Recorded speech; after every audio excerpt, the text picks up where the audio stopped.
అయ్యా శివరాయ గారు ఆ రిక్షుడు ఎలా ఉన్నదో అది విచిత్రంగా ఉంది. మనం ఇంతకు ముందుకి వచ్చామే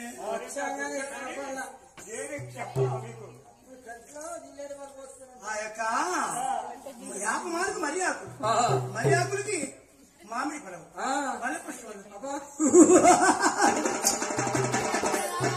విచిత్రంగా ఉంది. రామయ్య ఈ వర్షం సమాహం అయిపోతుందా?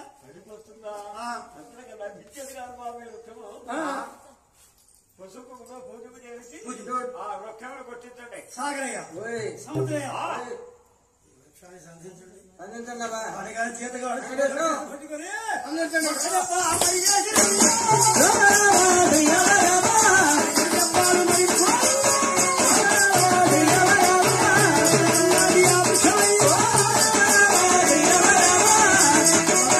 దెబ్బలు ఎప్పుడు కొట్టారు, 2 ఘాట్లు పడి బట్టలు ఎప్పుడైతే పెరిగినారో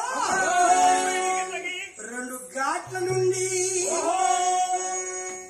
సీము రక్తము కుంభించనయ్యా.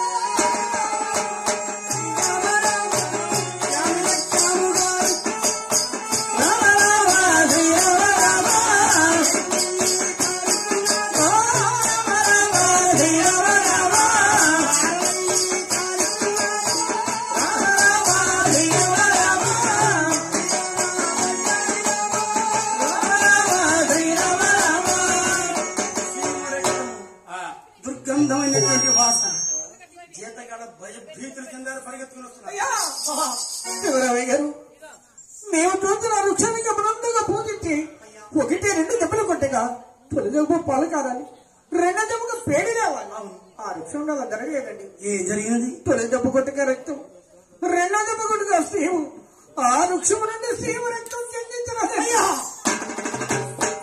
ఎవరైనా మనుషున్నాడు, ఎవరైనా తపస్సు యోగి రైతులు ఉన్నాడు.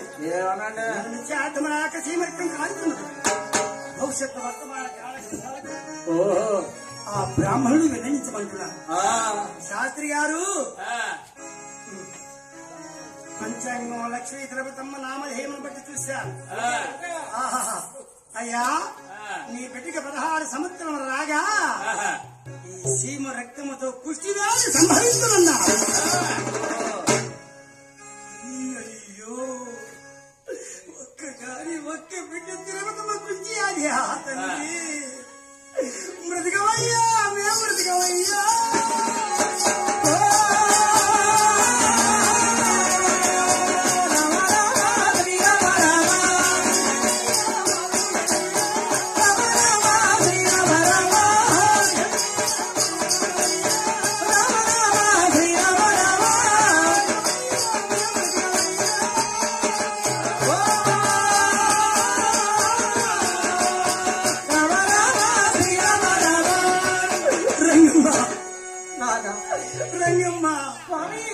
మన తిరుపతమ్మ కుష్టి వ్యాధి వచ్చినట్ట భవిష్యత్తు వర్తమాన కాదు బ్రాహ్మణులు చెప్పుతున్నారే, మనమేమి చేయదు.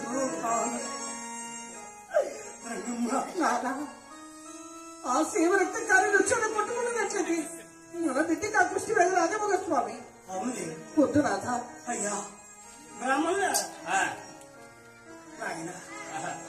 ఆ శివరక్తం ఇక్కడ రావాలే వృక్షాన్ని కొట్టుకుని ఉన్నట్టు నా బిడ్డకి ఆది రాదు కదయ్యా. నాయన భవిష్యత్తు మాడదు, కొట్టినా వస్తుంది, కొట్టగా పోయిన వస్తుంది అంటున్నారు బ్రాహ్మణులు. తిరగతమ్మా బంగారు తల్లి కన్నీరు కాచుతున్నది అమ్మా. అమ్మా తిరుపతి ఇంత చక్కని బాలగాది ఆది ఎలా వస్తుందమ్మా?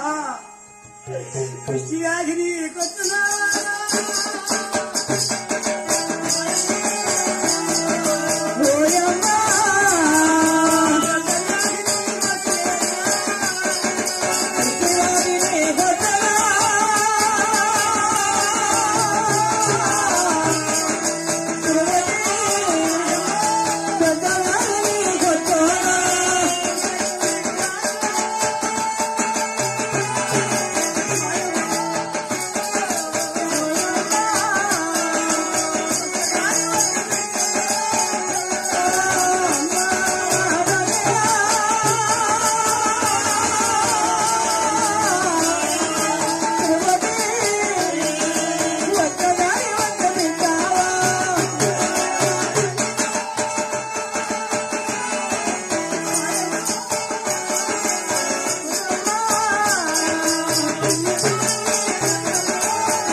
వద్దు.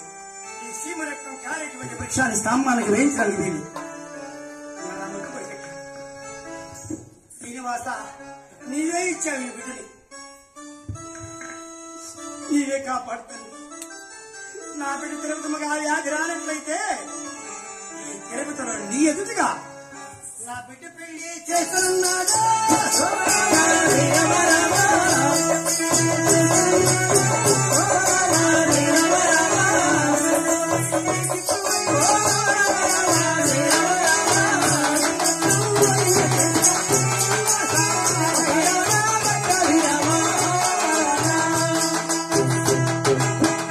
బంధువులందరూ కన్నీరు కాచు పళ్ళలో కొలువై అనగలి పరం చేరుకున్నారు. బంధువర్గ వారందరూ కూడా ఇంటికి చేరుకుని రంగమ్మ తిరుగుతమ్మ జన్మించినటువంటి రోజున ఆ రోజే మన గోవు జన్మించిన కష్టం. ఆ గోవును కూడా ఎగరేశ్వరానికి వదిలేద్దాం. అలాగే జన్ని గోవుని పేరు కట్టి మాటలు తెలిసే మంచి గోవుని పూల పందిరి నేను కట్టి వేసి కొబ్బరి టెంకాయ నీరు తాగు ప్రేమగా తాగుతున్నారు జన్ని గోవుని. తిరుగుతున్న పరిస్థితి ఎలా ఉంది? ఎలా ఉన్నదండి? 7 మేడల్లో బంగారపు వీళ్ళు ఊగుతుంది లక్ష్మీ తిరుగుతమ్మ. లేత మామిడి చిగురు దెబ్బలు తిరుగుతున్న బాగా ఎందుకంటే కాలికి పట్టుకుంటాం మేము. అంత ప్రేమగా సాగుతున్నాం. బుజ్జిన కనిపిస్తుంది ఒక్కగాని ఒక బిడ్డ. ఈ గ్రామానికి దగ్గరలో గ్రామం తమ్ముడు. ఏ గ్రామం ఉండేది? పేరుగాంచిన పిలిగంచి బ్రోలో రామ రామ రామ రామ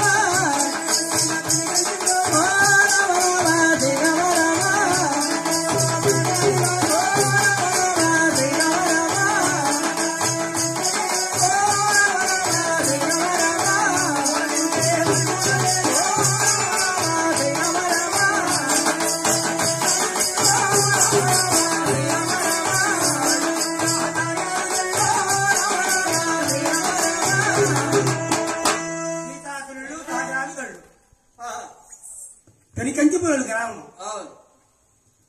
ఇష్ట దరిద్రం అనుభవం చేస్తున్నారు. వాడికి సంతానం మొత్తం ఉంటుంది. ఒక్కరు కాదు, ఇద్దరు కాదు. వాడికి జన్మించిన కుమారుడు 7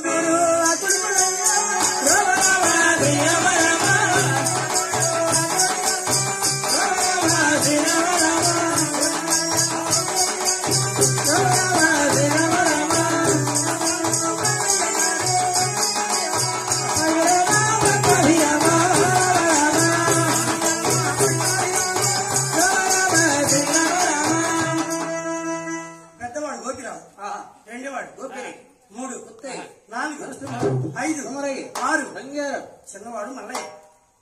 పెద్ద కుమారుడు గోపిరాజు 30 సంవత్సరాలు పెళ్లి కాలేదు. ఒకనాడు ఎంకమ్మ చూసింది. మా ఆయనకి ఏం తెలియదు. కావున పెద్దవాడు పెళ్లి చేయలేకపోతే మిగతా కుమారున్నారు ఇంకా 6 ఉంటారు. నేను ఎలా చేయను? మా ఆయనకి ఏం తెలియదు. ఒకనాడు ఎంకమ్మ కృష్ణంలోకి వెళ్ళింది.